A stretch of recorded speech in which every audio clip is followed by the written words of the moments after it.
আমরা চাই আমাদের দেশের রাজধানী দ্রুত স্বমহিমায় ফিরে আসুক। আমরা চাই আমাদের দেশের রাজধানীতে বসবাসকারী মানুষজন আতঙ্কমুক্ত থাকুক।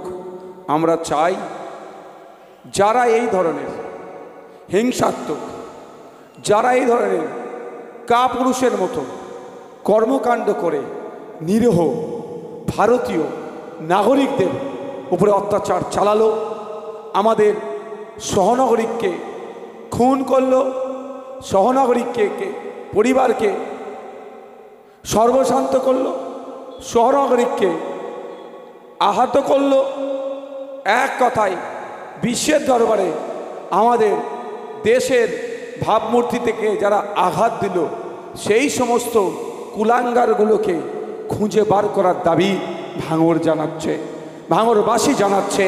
তাদেরকে খুঁজে বার করতে হবে। মূল চক্রী কারা, কোথা থেকে আসলো, কিভাবে পৌঁছালো, আসার সুযোগ কারা দিল, তাদেরকে খুঁজে বার করতে হবে। বার করে 6 মাসের মধ্যে বিচার চাই। কদিন? 6 মাসের মধ্যে বিচার চাই। ওই বিচার তারিখ পে তারিখ, তারিখ পে তারিখ নয়। আমরা ভাঙড়বাসী চাই। আমি এখন আইনসভার সদস্য হয়ে বলছি, আমিও চাই 6 মাসের মধ্যে বিচার হোক। বিচার করে দোষী সাব্যস্ত করে প্রকাশ্য রাস্তায় ফাঁসির ব্যবস্থা করা হোক। কারণ যারা আমার দেশের মধ্যে অস্থিরতা তৈরি করতে চাইছে, যারা আমাদের দেশের নাগরিককে খুন করছে, যারা আমাদের দেশের নাগরিককে আতঙ্কিত করছে, তাদেরকে আমরা জেলের ভাত খাওয়াতে চাই না। তাদেরকে ফাঁসিতে চড়াক, এই দাবি আমরা তুলছি। কিন্তু তদন্তটা নিরপেক্ষ হতে হবে, তদন্তটা সঠিক হতে হবে। আমার ভাই শহীদ হলো, আমার ভাই খুন হলো, আমার ভাই কেউ পিতাহারা হলো, কেউ স্বামীহারা হলো, কেউ পুত্র হারা হলো, আমরা আমাদের একাধিক নাগরিক হারা হলাম। তাহলে আমরাও চাই ওই পুলওয়ামার মতো যেন না হয়ে যায়। 350 কিলো RDX কে নিয়ে এসেছিল, এখন পর্যন্ত আমরা জানতে পারলাম না। 2019 সালের ঘটনা, 2025 এখনো পর্যন্ত তারা বিচার হলো না। যারা আমাদের আধা সামরিক বাহিনীকে খুন করেছিল সেই ধরনের ঘটনা না এটা হয়ে যায়। আমরা চাই এই ঘটনার 6 মাসের মধ্যে ওদের বিচার হোক। কোনো মতেই ওদের বরদাস্ত করা যাবে না। কারণ ওরা যদি ওদের বরদাস্ত, ওখানে কোথায় বসছেন আপনারা? ওটা বসার জায়গা? ওটা বসার জায়গা? কারণ যদি না ওদের বিচার হয়, আগামী দিনে ওরা অন্যরা করার সাহস পাবে। যদি না ওদের বিচার হয়, কারো মার আগামী দিনে স্বামী হারা হবে, কারো মা সন্তান হারা হবে, আমার দেশের ভাবমূর্তিতে আঘাত লাগবে। তাই আমরা ভাঙড়বাসী, ভাঙড়ের বিধায়ক হয়ে কেন্দ্র সরকারের কাছে আমার আর্জি, আপনার সাথে আমার রাজনৈতিক মতপার্থক্য ছিল, আছে, আগামী দিনেও থাকবে, কিন্তু দেশের স্বার্থে, দেশের নিরাপত্তার স্বার্থে আপনার কাছে ভাঙড়ের মানুষ, ভাঙড়ের জনপ্রতিনিধি দাবি করছে অবিলম্বে একটি তদন্ত কমিটি গঠন করুন। যে তদন্ত কমিটির মধ্যে দেশের প্রধানমন্ত্রী থাকুক, দেশের স্বরাষ্ট্রমন্ত্রী থাকুক, দিল্লির মুখ্যমন্ত্রী থাকুক এবং বিরোধী দলের দলনেতা যিনি আছেন রাহুল গান্ধী থাকুক এবং এজেন্সির যারা হেডে বসে আছে তাদেরকে রেখে এবং বিচারপতিদেরকে রেখে একটা তদন্ত কমিটি গঠন করুন। যে তদন্ত কমিটির মাধ্যমে এই ব্লাস্ট কারা করেছে সম্পূর্ণরূপে তদন্ত করে যারা দোষী 6 মাসের মধ্যে তদন্ত শেষ করে প্রকাশ্যে দিল্লির ইন্ডিয়া গেটের সামনে তাদের ফাঁসিতে চড়িয়ে দিন। দাবি কি ভুল হবে? দাবি ভুল হবে? একটা তদন্ত কমিটি করতে দরকার। একজন জনপ্রতিনিধি হিসাবে দেশের প্রধানমন্ত্রীর কাছে আহ্বান করছি, কি প্রধানমন্ত্রী থাকবে, দেশের রাজধানী তো হয়েছে, শুনুন, এটা বিলাসটা শুধুমাত্র মানুষ তো মারা গেছে, আমার ভাইকে আমরা হারিয়েছি, বিশ্বের দরবারে আমাদের মাথাটা হেঁট হয়েছে। কারণ আমার দেশের রাজধানীকে যদি আমি সুরক্ষা না দিতে পারি তাহলে অন্যরা তো হাসবে, তোরা আবার কি বকছিস রে, তোদের রাজধানীকে তোরা সুরক্ষা দিতে পারিস নিস? তাহলে জিনিসটা কিন্তু ছোটোখাটো বিষয় নয়। একদিকে যেমন আমার ভাইকে হারিয়েছি, উল্টো দিকে আমার দেশের প্রেস্টিজিয়াস ইস্যু আছে। এখানে কোনো কনসিডারের জায়গা নয়। কে করেছে, কারা করেছে, তার দেখার দরকার নাই। যে করেছে, যারা করেছে তাদেরকে কবে ফাঁসিতে চড়াবেন, এই প্রশ্নটা আমাদেরকে করতে হবে। কবে ফাঁসিতে চড়াবেন, তার জন্য নিরপেক্ষ তদন্ত হওয়া দরকার।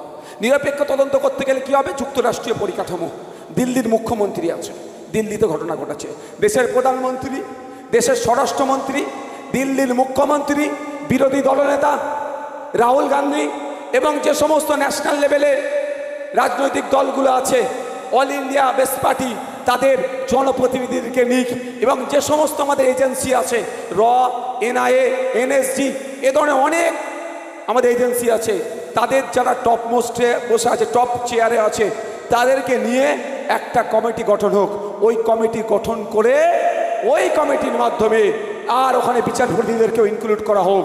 ওনাদের মনিটরিংয়ে, ওনাদের দেখভালে এটা নিরপেক্ষ একটা তদন্ত করা হোক।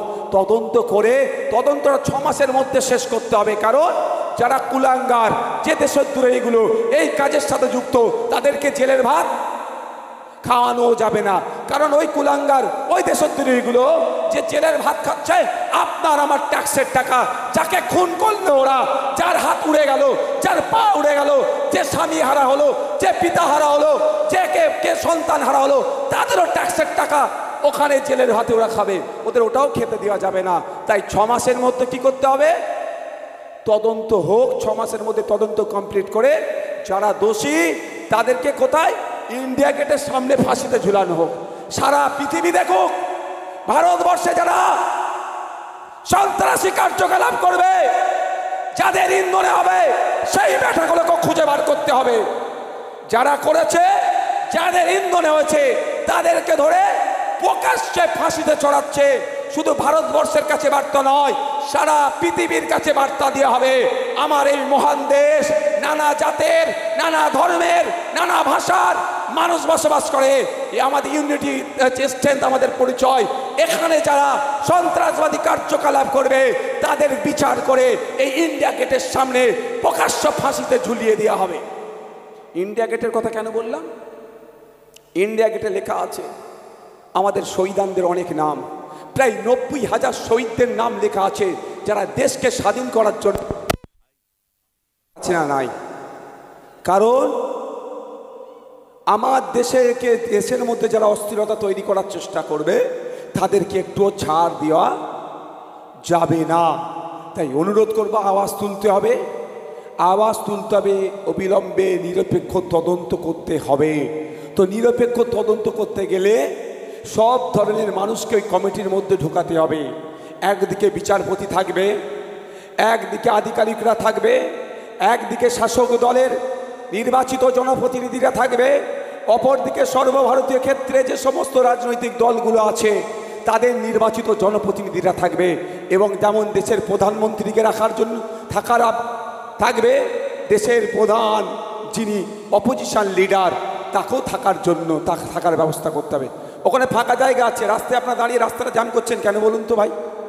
ফাঁকা জায়গা আছে, খামাখাই মানুষের চলাচলে ডিস্টার্ব হবে তো ভাই। আপনারা এখানে ফাঁকা জায়গা আছে, এখানটা দেখুন, খামাখাই রাস্তাটাকে জ্যাম করছেন, কোনো মানে নয়। আর অন্যজন রাস্তা জ্যাম করে প্রোগ্রাম করলে আমরা অনেক কিছু বলি। আচ্ছা বসুন না, তাহলে মাথায় থাকবে তো। সত্যি বলছি, কালকের ওইটা দেখার পরে না মনটা আমার ভারাক্রান্ত, যে আমরা কোন সমাজে বসবাস করছি।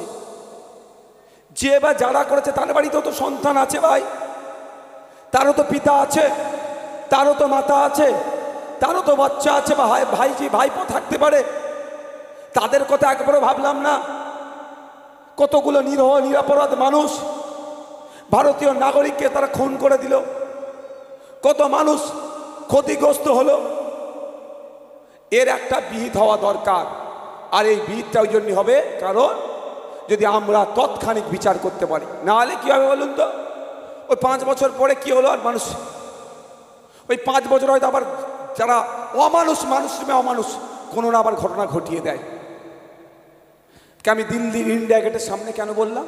দিল্লির ইন্ডিয়া গেট যেটা আছে ওখানে প্রায় 90,000-এর অধিক মানুষ শহীদদের নাম লেখা আছে, যারা ব্রিটিশদের কালো থাবা থেকে, ব্রিটিশদের অত্যাচার থেকে, ব্রিটিশদের অনাচার থেকে, পরাধীন ভারতকে যারা স্বাধীন করতে গিয়ে তাদের জীবন উৎসর্গ হয়ে গিয়েছিল, তাদের নাম ইন্ডিয়া গেটের ওখানে ইন্ডিয়া গেটে লেখা আছে।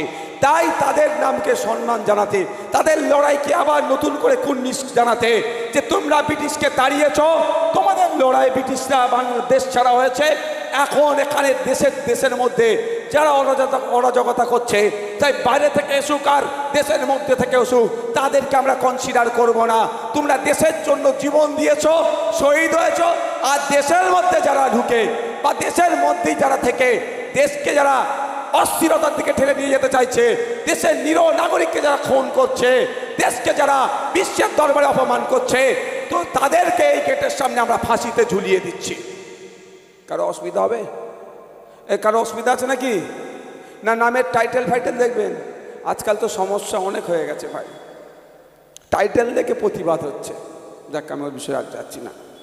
মানে মানুষ রূপে আমরা আস্তে আস্তে অমানুষের দিকে চলে যাচ্ছি। বন্ধুগণ, আজকে আমরা কিসের জন্য উপস্থিত হয়েছি এখানে? এসআইআর নিয়ে সচেতনতা